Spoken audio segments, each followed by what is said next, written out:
Hi hello friends అందరికీ నమస్కారం. చక్రతిక్ vlogs ఛానల్కి స్వాగతం.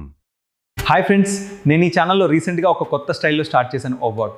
ఈ వీడియో మీకు ఎలా అనిపించింది? మీ ఫీడ్బ్యాక్ కామెంట్లో చెప్పండి. మీ సపోర్ట్ నాకు చాలా ఇంపార్టెంట్. మీరు ఆఫీస్లో పనిచేస్తూ ఉండొచ్చు, లేదా ప్రశాంతంగా నిద్రపోతూ ఉండొచ్చు. అకస్మాత్తుగా సైరన్ మోగుతుంది. పనులు వదిలేసి సెకండ్ల వ్యవధిలో భూగర్భ కాంక్రీట్ గదుల్లోకి పరుగులు తీయాలి. ఇజ్రాయెల్ వాసులు ఈ గదులని మమద్ అని పిలుస్తారు. 1992 తర్వాత నిర్మించిన ప్రతి ఇంట్లోనూ ఉక్కు తలుపులు, కాంక్రీటు గోడలతో ఉండే ఈ సురక్షిత గది ఉండటం తప్పనిసరి. వాళ్ల ఫోన్లలో రెడ్ అలర్ట్ మోగిన వెంటనే సరిహద్దును బట్టి ప్రాణాలు కాపాడుకోవడానికి వారికుండే సమయం కేవలం 15 నుంచి 90 సెకండ్లు మాత్రమే. ఆ కొద్ది సెకండ్లలోనే వాళ్లు ఈ బంకర్లకు చేరుకోవాలి. నెలల తరబడి సాగుతున్న ఈ నిరంతర దాడుల వల్ల ఇక్కడి పౌరుల మనుగడ సెకండ్ల మీద ఆధారపడి ఉంది. ప్రతిరోజూ అండర్గ్రౌండ్ బంకర్లలో గడపటం వారికొక అనివార్యమైన దినచర్యగా మారింది. ఈ నిరంతర దాడులు వాళ్ల జీవితాల్లోని ముఖ్య ఘట్టాలను కూడా అండర్గ్రౌండ్కి మార్చేశాయి. జంటలు తమ పెళ్లిళ్లను అండర్గ్రౌండ్ పార్కింగ్ లాట్లలో ప్రాణాలు కాపాడుకోవడానికి వచ్చిన అపరిచితుల మధ్య చేసుకుంటున్నారు. బంకర్ల దగ్గర క్యూఆర్ కోడ్ స్కాన్ చేస్తే లోపల ఆశ్రయం పొందుతున్న వారిలో సింగిల్స్ ఎవరనేది చూపే ప్రత్యేకమైన డేటింగ్ యాప్స్ కూడా అక్కడ పుట్టుకొచ్చాయి. లక్షలాది మంది ఇలా కాంక్రీట్ బాక్సుల్లో బిక్కుబిక్కుమంటూ బతకడానికి కారణమేమిటి? ఏ భౌగోళిక, రాజకీయ వైఫల్యాలు వాళ్ల జీవితాలను ఈ స్థితికి తీసుకొచ్చాయి? ఇజ్రాయెల్ వాసులను బంకర్లలోకి నెడుతున్న క్షిపణులు, ఇరాన్ అణుసామర్థ్యం చుట్టూ తిరుగుతున్న ఒక అంతర్జాతీయ శక్తిపోరాటానికి సంకేతాలు మాత్రమే. ఆ దేశపు అణుకార్యక్రమమే ఈ ఉద్రిక్తతలకు అసలు కారణం. ఇది ఇరాన్లోని అణుకేంద్రం. ఈ ప్రస్తుత సంక్షోభానికి ప్రధాన కారణం ఇరాన్ తన వద్ద 60% మేర శుద్ధి చేసిన దాదాపు 400 కిలోల యురేనియంను నిల్వ ఉంచడమే. అణ్వాయుధ తయారీకి ఇది అత్యంత కీలకమైన ముడిసరుకు. అమెరికా అధ్యక్షుడు డొనాల్డ్ ట్రంప్ దృష్టి ఇప్పుడు ఖచ్చితంగా దీనిపైనే పడింది.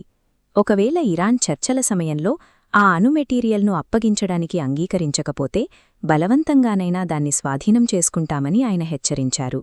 అంటే అమెరికా వ్యూహం కేవలం హెచ్చరికలకే పరిమితంగాకుండా నేరుగా భూతల దాడులకు దిగి ఆ యురేనియంను స్వాధీనం చేసుకునే యాక్షన్ ప్లాన్ దిశగా మారుతోంది.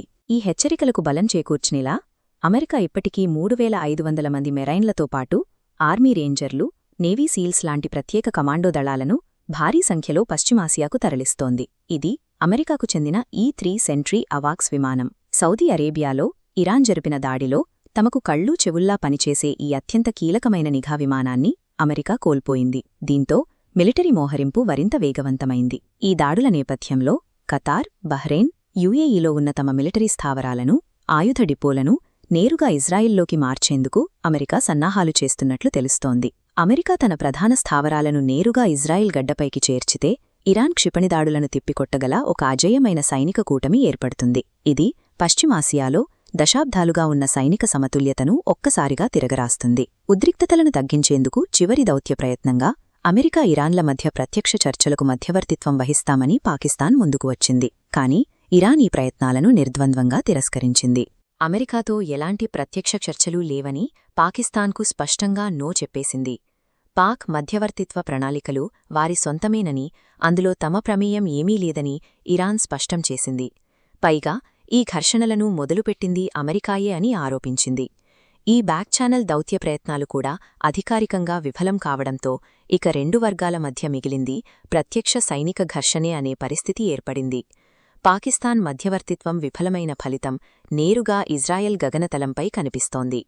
శాంతి చర్చలు ఆగిపోవడంతో ఈ క్షిపణుల దాడులు యథేచ్ఛగా కొనసాగుతున్నాయి.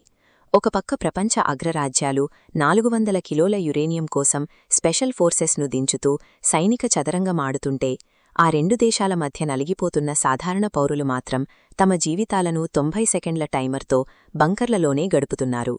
పశ్చిమాసియాలో రగులుతున్న ఈ పోరు అంతర్జాతీయ చమురు సరఫరాను స్తంభింపచేసి ఇంధన ధరలను పెంచడం ద్వారా ప్రపంచ ఆర్థిక స్థిరత్వాన్ని దెబ్బతీస్తోంది. దీని ప్రభావం పశ్చిమాసియా సరిహద్దుల కంటే చాలా ఎక్కువ. క్షణక్షణానికి మారుతున్న ఈ ఉద్రిక్త పరిస్థితులు, సైనిక కదలికల గురించి తెలుసుకోవడానికి ఎప్పటికప్పుడు విశ్వసనీయమైన వార్తా సంస్థలను ఫాలో అవ్వండి. ప్రపంచ భౌగోళిక రాజకీయాల్లో వస్తున్న ఈ మార్పులు మన దైనందిన జీవితంపై ఎలాంటి ప్రభావం చూపుతాయో సులభంగా అర్థం చేసుకోవడానికి మా ది ఎక్స్ప్లెయినర్ ఛానల్కు సబ్స్క్రైబ్ చేసుకోండి. పశ్చిమాసియాలో జరుగుతున్న ఈ సంక్షోభం మన దేశ ఆర్థిక వ్యవస్థపై ఎలాంటి ప్రభావం చూపుతుందని మీరు భావిస్తున్నారు? కింద కామెంట్స్లో మీ అభిప్రాయాన్ని మాతో పంచుకోండి.